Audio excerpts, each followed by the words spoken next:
മലപ്പുറം എടവണ്ണപ്പാറയിൽ നിന്ന് 16-കാരനെ കാണാതായിട്ട് 6 ദിവസം. ചീക്കോട് സ്വദേശി മുഹമ്മദ് ആദിലിനെയാണ് കാണാതായത്. ഈ മാസം 10-ന് പിതാവിന്റെ സ്കൂട്ടർ എടുത്താണ് ആദിൽ പുറത്തുപോയത്. അന്ന് രാവിലെ ചെന്നൈയിലേക്കുള്ള ട്രെയിനിൽ യാത്ര ചെയ്യുന്നത് ഒരാൾ കണ്ടിരുന്നു.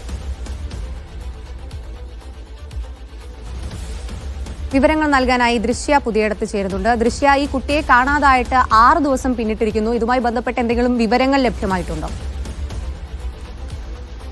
അക്ഷയ, ഈ ബുധനാഴ്ച അതായത് 10-ാം തീയതിയാണ് ഈ മുഹമ്മദ് ആദിലിനെ വീട്ടിൽ നിന്ന് കാണാതാകുന്നത്. തലേ ദിവസം ഉമ്മയുമായി വഴക്കിട്ടിരുന്നു. ആദിൽ വീട്ടുകാരറിയാതെ ഒരു ഫോൺ വാങ്ങിയിരുന്നു. ഇത് ഉമ്മ കണ്ടുപിടിക്കുകയും അത് വാങ്ങി വെക്കുകയും ചെയ്തിരുന്നു. ഇതിന് പിന്നാലെ വഴക്കുണ്ടായി. പിറ്റേ ദിവസം 10-ാം തീയതി രാവിലെയോടെ തന്നെയാണ് വീട്ടുകാർ ഈ കുട്ടി വീട്ടിലില്ലെന്ന കാര്യം തിരിച്ചറിയുന്നത്. പിതാവിന്റെ സ്കൂട്ടറും എടുത്താണ് കുട്ടി പുറത്തേക്ക് പോയത്. കോഴിക്കോട് റെയിൽവേ സ്റ്റേഷനിൽ വെച്ച് കുട്ടിയുടെ ഈ കുട്ടി ഉപയോഗിച്ചിരുന്ന ഈ സ്കൂട്ടർ പോലീസ് കണ്ടെത്തിയിട്ടുണ്ട്.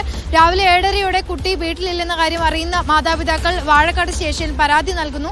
പിന്നീട് പോലീസ് കേസെടുത്ത് അന്വേഷണം ആരംഭിച്ചു. ചെന്നൈയിലേക്കുള്ള ട്രെയിനിൽ കുട്ടി ഉള്ളതായി ഒരാൾ കണ്ടിരുന്നു. അത് ഈ പോലീസിനെ വിവരം അറിയിക്കുകയും ചെയ്തിരുന്നു. പിന്നീട് ഈ വാഴക്കാട് പോലീസ് ചെന്നൈയിൽ പോലീസ് അന്വേഷിച്ചെങ്കിലും കുട്ടിയെ ഇതുവരെ കണ്ടെത്താനായില്ല. അതായത് 6 ദിവസമായി കുട്ടിയെ കാണാതായിട്ട്. ഈ നമ്മൾ പിതാവിനോട് സംസാരിച്ചതിൽ നിന്ന് കുട്ടി ഈ ചെന്നൈയിൽ ഇവരുടെ ബന്ധുക്കളും മറ്റു ആരുമില്ല. എങ്കിൽ പോലും കുട്ടി കുറച്ച് നാളുകളായി മറ്റ് സൗഹൃദത്തിലാണെന്ന് ഈ കുട്ടിയുടെ സുഹൃത്തുക്കളിൽ നിന്ന് മനസ്സിലാക്കിയതാണ് പിതാവ് പറയുന്നത്. അതുകൊണ്ട് തന്നെ ഈ അറിയുന്ന ആരോ ചെന്നൈയിലുണ്ട്. അതുകൊണ്ടായിരിക്കാം കുട്ടി പെട്ടെന്ന് തന്നെ ചെന്നൈയിലേക്കുള്ള 10:30-യുടെ ട്രെയിനിനാണ് കുട്ടി പോയിട്ടുള്ളത്. ചെന്നൈയിലേക്ക് പോയത് ഈ കുട്ടിക്ക് അറിയുന്ന ആരോ അവിടെ ഉണ്ടാകും എന്നുള്ളൊരു സംശയത്തിൽ തന്നെയാണ് വീട്ടുകാരുള്ളത്. പോലീസും ഇത് കേന്ദ്രീകരിച്ചുള്ള അന്വേഷണമാണ് നടത്തുന്നത്.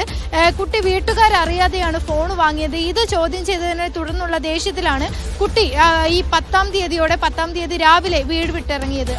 അക്ഷയ്, ശരി ദൃശ്യം.